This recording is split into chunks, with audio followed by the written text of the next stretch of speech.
말씀으로 초대합니다.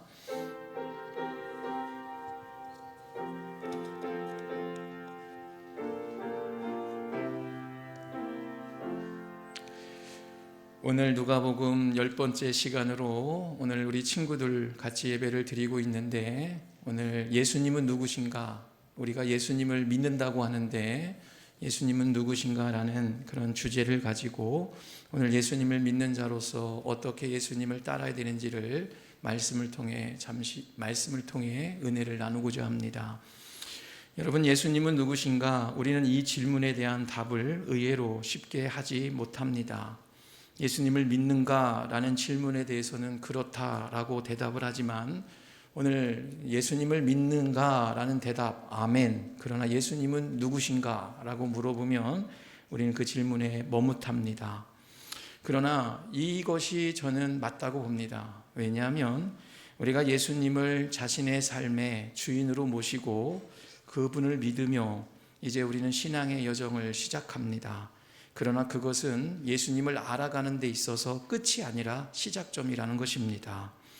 예수님은 과연 누구신가? 이것은 우리가 한 사람을 알아가는 데 있어서도 평생토록 그 사람을 모릅니다.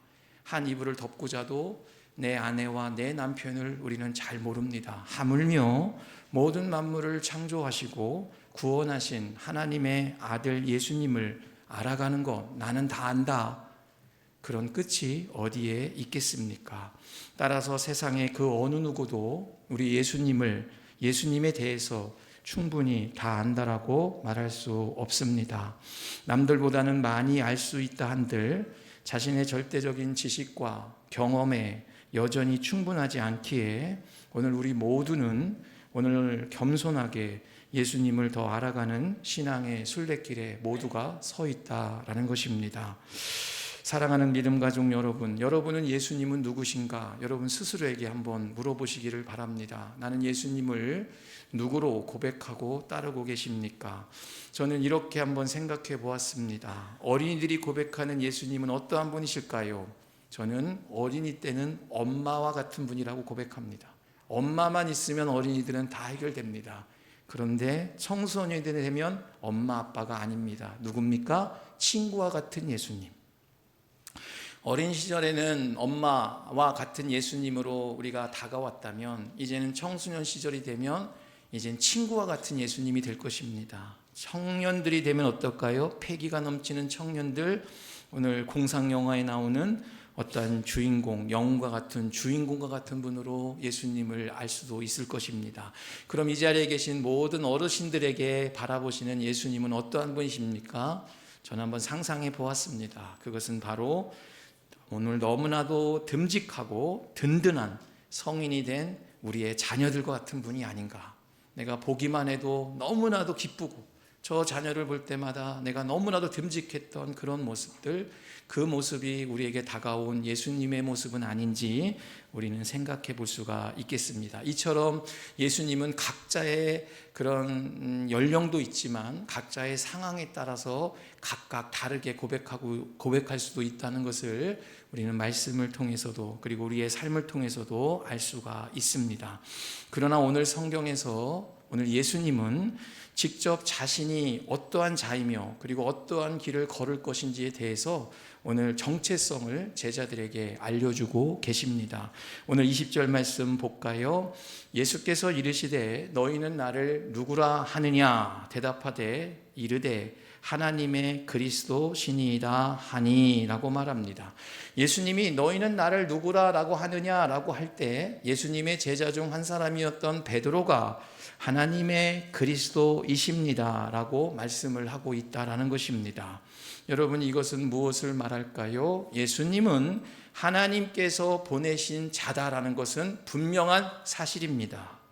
예수님께서는 인간의 몸을 입고 이 땅에 오셨지만 하나님이 보내신 자, 바로 성령님이 예수님을 통해서 드러난 자로 우리는 고백할 수가 있다라는 것입니다. 하나님께서 이 땅을 구원하시기 위해서 보내주신 자라는 사실은 분명한 사실이다라는 거예요. 여러분, 우리가 예수님이 어떠한 분이다라고 각자가 다르게 이야기할 수는 있겠지만 모두가 공통으로 우리가 고백할 수 있는 것은 예수님은 하나님이 보내주신 자다라는 것입니다. 그리고 예수님은 하나님의 이 땅에 우리를 구원하시기 위해 보내주신 하나밖에 없는 독생자라다라는 거예요. 그래서 예수님은 이 땅에 하나님의 뜻을 온전하게 이루시기 위해서 오신 분이다라는 것은 우리 모두의 공동의 고백이 될 수 된다라는 것입니다. 그러면서 이러한 예수님, 결국에 이런 얘기를 제자들에게 하십니다. 23절 말씀입니다. 이르시되 인자가 많은 고난을 받고 장로들과 대제사장들과 서기관들에게 버림받아 죽임을 당하고 제3일 만에 살아나야 하리라 하시고 라고 말씀합니다. 여러분, 베드로의 고백을 받으신 예수님이 오늘 자신의 이 앞으로의 이 과정, 이것을 오늘 베드로에게 알려주고 있습니다. 그것은 장로들과 대제사장들과 서기관들에 의해서 버림을 받으시고, 그래서 죽음을 당하시고 십자가에서 못 박혀 죽으시고 제3일 만에 살아나신다라는 것을 오늘 베드로에게, 제자들에게 알려주고 계십니다. 여러분, 우리는 이미 기록된, 그리고 우리가 알고 있는 사실이기 때문에 이 말이 충격적이지 않을지 모르겠지만, 오늘 앞서서 12년 동안 혈루증을 앓았던 여인을 고쳐주셨던 예수님, 그리고 죽었던 회당장 야이로의 아들, 야이로의 딸을 살려주신 기적을 보고 경험했던 제자들에게는 매우 충격적인 충격 그 자체였을 것입니다. 예수님이 죽으시다니요. 예수님이 십자가에서 죽으시다니요. 여러분, 이들은 예수님이 죽을 거라고 생각을 하지 않았다는 거예요. 이들은 그저 예수님은 모든 능력을 보여줄 뿐이시고, 오늘 혈루증 앓는 여인을 고쳐주시고 회당장 야이로의 딸을, 죽었던 딸을 살리셨던 예수님이 분명 나에게도 무언가 해줄 거야, 이런 기대를 갖고 있었던 그들이었는데, 그들 앞에서 예수님은 나는 오늘 그들에게 버림받을 것이고 십자가에서 고난을 받고 고통을 받아 죽을 것이고 결국에는 3일 만에 다시 살아날 것이다.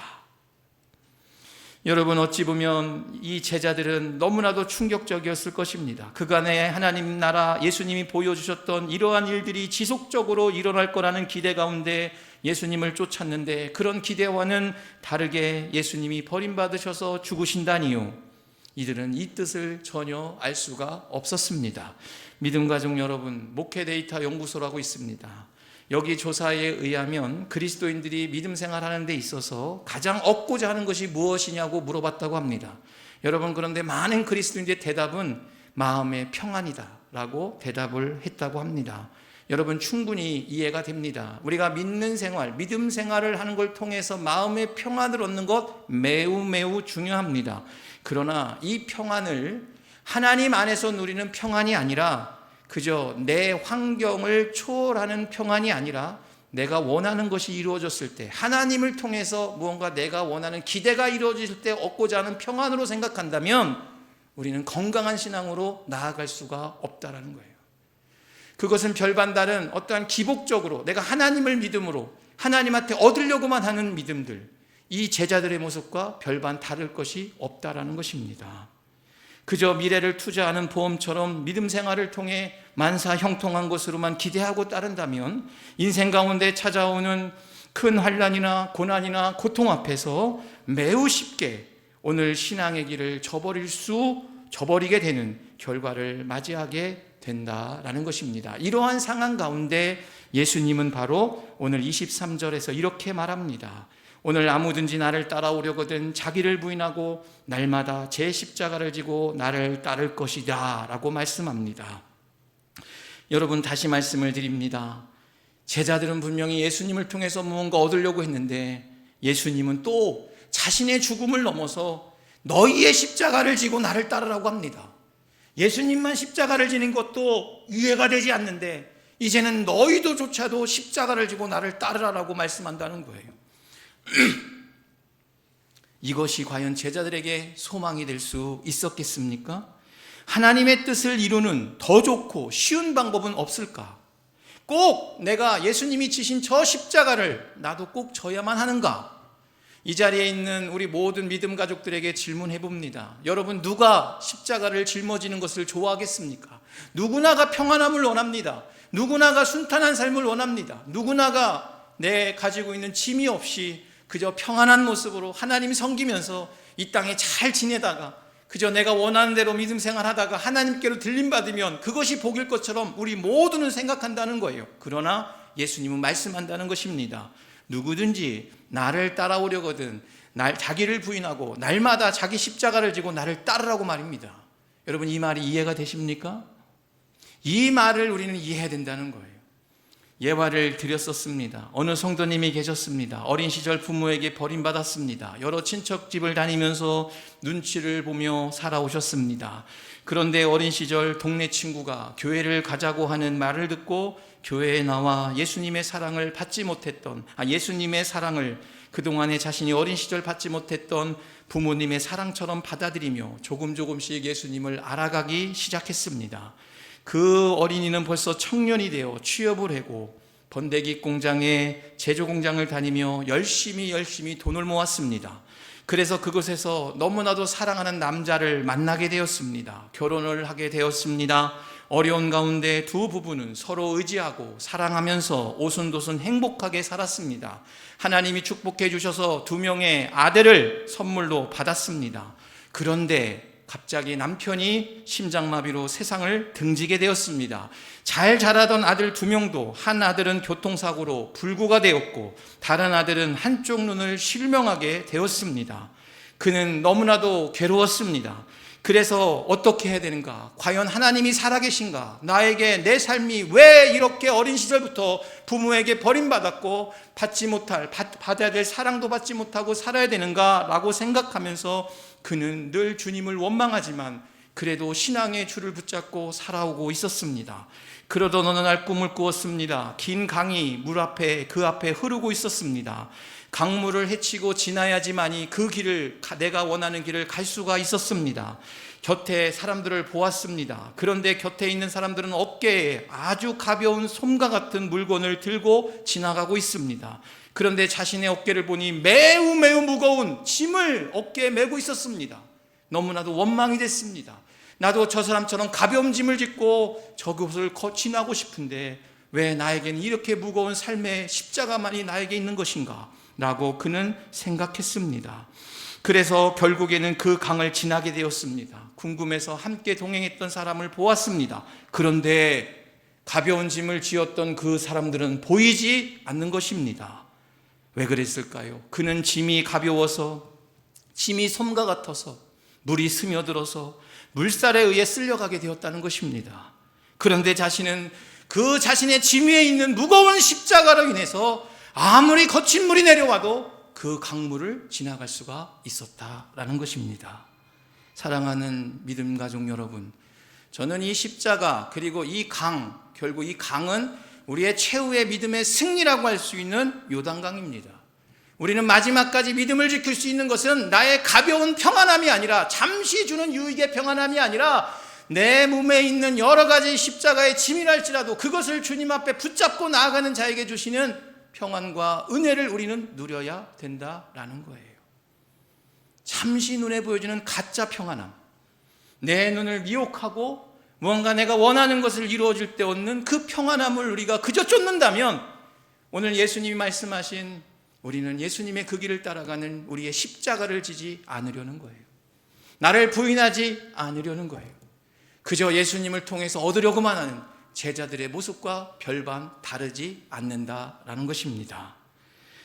오늘 예수님은 그러면서 제자들에게 분명히 말씀합니다. 24절 말씀, 누구든지 제 목숨을 구원하고자 하면 잃을 것이요 누구든지 나를 위하여 제 목숨을 잃으면 구원하리라 라고 말합니다. 여러분, 이 말은 정확히 말씀을 드리면 우리가 십자가를 진다는 것은 목숨을 잃는 것 같은 고통도 있을 것입니다. 그러나 예수님은 분명히 말씀하십니다. 있는 것처럼 보이지만 그것이 구원이다라고 말씀합니다. 요한복음 12장 24절에 내가 진정으로 너희에게 말한다. 밀알 하나가 땅에 떨어져서 죽지 않으면 한 알 그대로 있고 죽으면 많은 열매를 맺으리라. 사랑하는 우리 믿음 가족 여러분, 우리는 예수님의 온전한 길을 가기 위해서는 평안함만이 목적이 되어서는 안 된다라는 것입니다. 오늘 예수님이 이 말씀을 분명히 주신 것은 세상의 가치관이 우리를 좌우하고 힘들게 라고 한다 할지라도 오늘 하나님이 우리에게 주시고자 하시는 것은 세상의 가치관이 아니에요. 세상에서 보는 평안함이 아니라는 거예요. 오직 십자가의 그 부활의 영광은 이 자신에게 주어진 십자가를 짊어지고 주님의 길을 따르려고 하는 자에게 주시는 하나님의 축복의 말씀이고 은혜다라는 것을 우리는 꼭 기억을 해야 된다라는 것입니다. 손해가 끝이고 희생이 끝이면 의미가 없습니다. 여러분, 예수 믿는 건 절대적인 희생입니다. 여러분, 예수를 믿는 건 절대적인 나를 부인하는 것입니다. 그런데 이것이 손해이고 끝이다라고 하면 우리처럼 불쌍한 사람이 없습니다. 장로님들처럼 불쌍한 분들이 없습니다.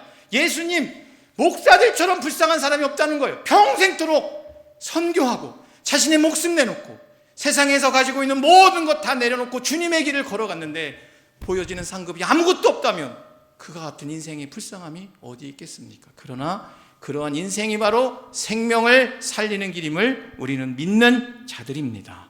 오늘 우리의 믿음, 이 가르침 앞에 오늘 예수님은 큰 믿음을 요구합니다. 왜냐하면 악의 심판으로 대응하고 자신의 행복과 쾌락을 위해 경쟁하면서 이겨야 하는 세상의 법칙에서 이런 가르침은 부끄러운 비웃음에 불과하기 때문입니다.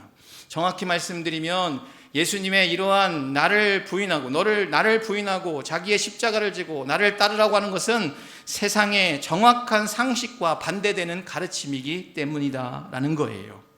그러나 모든 그리스도인들은 이러한 주님을 향한 아주 작은 예수님은 누구신가 라는, 오늘 예수님은 하나님의 아들입니다, 하나님을 대신해서 이 땅에 오셔서 우리를 구원하시기 오신 분입니다 라는 고백 위에 오늘 그러한 믿음을 갖고 나에게 주어진 십자가를 내가 짊어지고 오늘 앞서가신 예수님을 따라가는 신앙의 순례길, 그것이 우리가 가져야 될 믿음임을 믿습니다.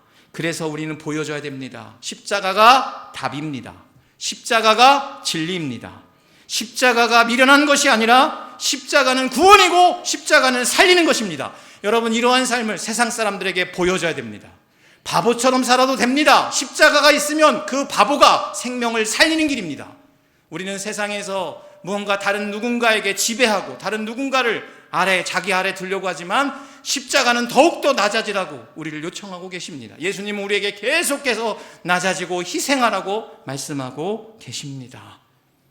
여러분, 오늘 나에게 주어진 십자가도 어떻게 할까요? 여러분, 믿음으로 해석하고 다시 시작할 수 있는 여러분들 되시기를 바랍니다. 그리고 그 길이 온전한 구원의 길을 걸어가는 것이라는 것을 기억하면서 예수님이 다시 오실 그때까지 부끄러움 없이 오늘 예수님을 맞이할 수 있는 길이 될 것입니다. 내 어깨에 짊어진 십자가가 여러분 원망이 되는 것이 아니라, 비교가 되는 것이 아니라 소망이 될 때까지 승리하며 나아갈 수 있는 우리 모든 믿음의 가족들 되시기를 바랍니다. 내 어깨에 있는 십자가가 이제는 예수님이 십자가의 죽음을 통해서 부활의 영광을 맞이한 것처럼 내 어깨에 있는 이 무거운 짐의 십자가가 예수님처럼 영광으로 부활로 승화되길 기도하며 나아가는 우리 모든 믿음의 가족들 되시기를 주의 이름으로 간절히 축원합니다. 아멘. 1절 찬송하고 기도하겠습니다.